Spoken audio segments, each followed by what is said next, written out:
India میں ایک لڑکی مسلمان ہوئی نا، ریئیکشن کرتی تھی تو سورہ رحمان سنی اس نے، اس پہ اثر ہوا اور اسلام قبول کر لیا. اس کی ویڈیو بھی آئی ہوئی ہے، وائرل ہوئی ہوئی ہے. مولانا طارق جمیل صاحب نے اس سے بات بھی کی.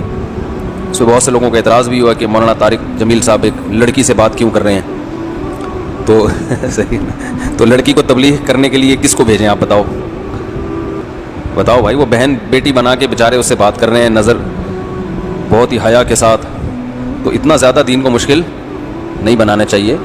میں نے بتایا نا بھی، وہ ایک ماسی ہمارے گھر آئی، کام کرتی ہے، تو ہم اس کو زکوٰۃ وغیرہ بھی دے دیتے ہیں، کچھ تعاون کر دیتے ہیں اس کے ساتھ. غریب ہے بیچاری. تو میرے گھر والوں سے کہہ رہی تھی یہ مفتی صاحب دیکھو تعاون کر دیتے ہیں، فلاں مولانا صاحب ہیں ان کے تو گھر کے میں قریب رہتی ہوں، ان کو میری غربت کی حالت کا علم ہے. میں ان سے گئی زکوٰۃ مانگنے تو انہوں نے منہ یوں کر لیا. میں قریب جا کے بات کر رہی ہوں تو منہ یوں کر لیا اور کہنے لگے کہ نامحرم کو دیکھنا حرام ہے. وہ بیچاری بوڑھی ماسی تو یوں کر کے بات کر رہے ہیں. پھر میں نے جب زیادہ بات کی، میرے گھریلو حالات جا کے دیکھیں، انہوں نے پھر چپ کرا دیا کہ نامحرم کی آواز کا بھی پردہ ہے. یقیناً پردہ ہے نامحرم کی آواز کا. کوئی جوان لڑکی بات کر رہی ہو، اس کی آواز سے آپ دلچسپی نہیں لے سکتے، کہہ کے لگا کہ فری ہونا اس سے جائز نہیں ہے. لیکن اس بیچاری پر ایک ماسی کو قیاس کرنا، اور وہ بھی کسی ضرورت سے آئی ہے، اور ویسے بھی اس بیچاری کو دیکھنے سے کیا بد نظری ہوگی. یہاں دیکھنے کے لیے پتہ نہیں لوگ کیا کیا دیکھ رہے ہیں، اللہ کی پناہ. مجھے بڑی ہنسی آئی اس ماسی کے انداز پر. کہنے لگی میں جب وہاں گئی تو وہ یوں منہ کر لیا کہ نامحرم کو دیکھنا. وہ جو بیچاری گھروں میں ہوتی ہیں نا، تو فتنے، بات یہ ہے کہ نامحرم کو دیکھنا کوئی ضرورت ہو اور فتنے سے انسان محفوظ ہو تو پھر کوئی حرج نہیں ہے. نبی صلی اللہ علیہ وسلم کی مجلس میں اگر کوئی خاتون آئی کبھی کوئی بات کرنے کے لیے، تو آپ نے یوں تھوڑی کر لیا کہ نامحرم کو دیکھنا حرام ہے، بات نہیں کرو مجھ سے، چلو یہاں سے، بھاگو یہاں سے. بات کیا آپ صلی اللہ علیہ وسلم نے. ہاں یہ کہ اس میں علماء اس لیے احتیاط کا حکم دیتے ہیں کہ یہاں تک لوگ قناعت نہیں کرتے، وہ بہت زیادہ فری ہو جاتے ہیں، اور پھر جناب وہ گپیں بھی لگ رہی ہیں اور ہاں ہاں ہو بھی چل رہا ہے، جیسے آج کل مارکیٹ میں چل رہا ہے. آپ کی کلیگ ہے، آپ کے ساتھ جاب کرتی ہے، ٹھیک ٹھاک فری ہو رہے ہیں. جب بھی جا رہے ہیں اس کو، ایک خاتون یہاں جاب کرتی تھی، تو وہ لانڈھی ان کا کہیں آفس تھا، ناظم آباد سے لانڈھی کتنا دور ہے. تو انہوں نے بتایا کہ میں جب بھی جا رہی ہوتی نا، 15-20 آدمی آ رہے ہوتے ہیں کہ لفٹ آپ ہمارے ساتھ چلیں. آپ کس کے ساتھ چلیں؟ تو یہ نیتیں خراب ہوتی ہیں. لیبل خدمت کا لگا ہے اور نیتیں خراب ہیں. کیونکہ بھائی اگر اتنا ہی شوق ہے تو اور بھی تو 8-10 بوڑھے آپ کو نظر آئے ہوں گے نا راستے میں، بیچارے پیدل جا رہے ہوں گے، ان کو تو کبھی کسی نے نہیں کہا کہ انکل آپ ہمارے ساتھ چلیں. تو انٹیوں کے پیچھے لفٹ دینے کے لیے پڑے رہتے ہیں. لیکن اگر کوئی واقعی بری نیت نہیں ہے، کوئی واقعی خدمت کر رہا ہے، تو اس میں تو بھائی کوئی حرج نہیں ہے، بلکہ ثواب کی بات ہے. ہاں فتنے سے انسان محفوظ ہو. یعلم خائنۃ الاعین، اللہ آنکھوں کی خیانت کو بھی جانتا ہے. وما تخفی الصدور، اور سینوں کے بھیدوں کو بھی جانتا ہے اللہ تعالیٰ. تو ان مولانا صاحب کا بہرحال تقویٰ ہے کہ وہ احتیاط کر رہے ہیں، لیکن اتنا زیادہ جب آپ دین کو بھیانک بنا دیں گے، وہ تو چلیں اپنی لحاظ سے جو کر رہے ہیں وہ تقوی کی بیس پہ ہی کر رہے ہیں، اللہ ان کو اس کا اجر دے گا. لیکن اتنا جب بنا دیں گے تو لوگ دین پہ آئیں گے نہیں پھر. اب وہ بیچاری ماسی ہے بھائی، اس کی مدد کرو. ایک دفعہ بائک پہ جاتے ہوئے خاتون نیچے گر گئیں، لڑکی تھی، تو ہمارے دوست احباب کچھ کھڑے ہوئے تھے، انہوں نے جا کے مجھے آ کے بتایا. انہوں نے، وہ بیچاری چیخیں مار رہی ہے، ایکسیڈنٹ ہوا ہے، تو اس کو اٹھانا ہے نا. تو انہوں نے کہیں اٹھا دیا، مدد کی اٹھانے میں، اور کہیں بھی ایمبولینس میں ڈالا یا کیا کیا.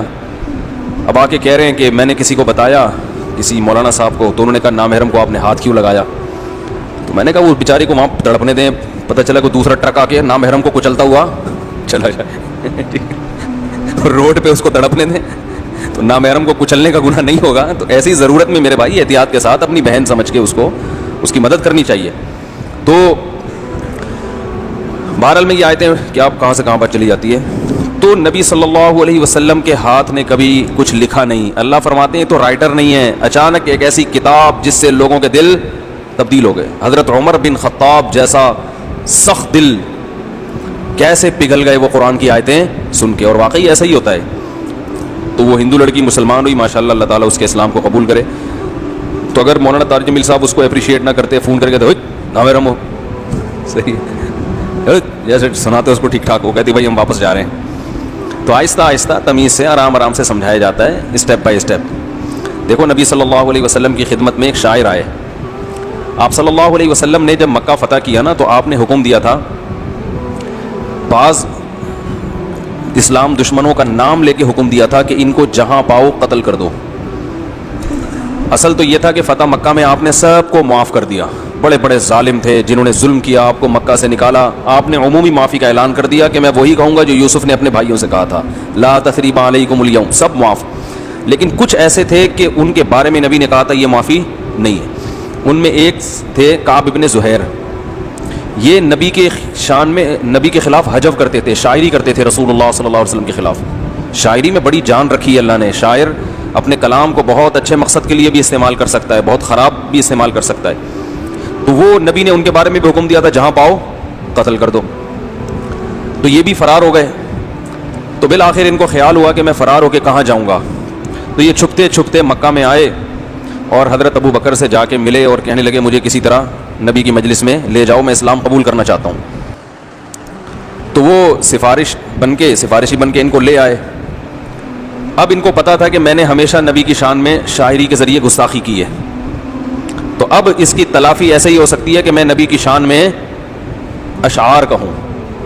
تو انہوں نے نبی کی شان میں اشعار کہے, ان الرسول لسیف یستضاء به مہند من سیوف اللہ مسلول. محمد صلی اللہ علیہ وسلم ایک ایسی تلوار ہیں جو نیام سے نکلی ہوئی ہے, اور ہندی تلوار ہے, اور اللہ کی تلواروں میں سے ایک تلوار ہے.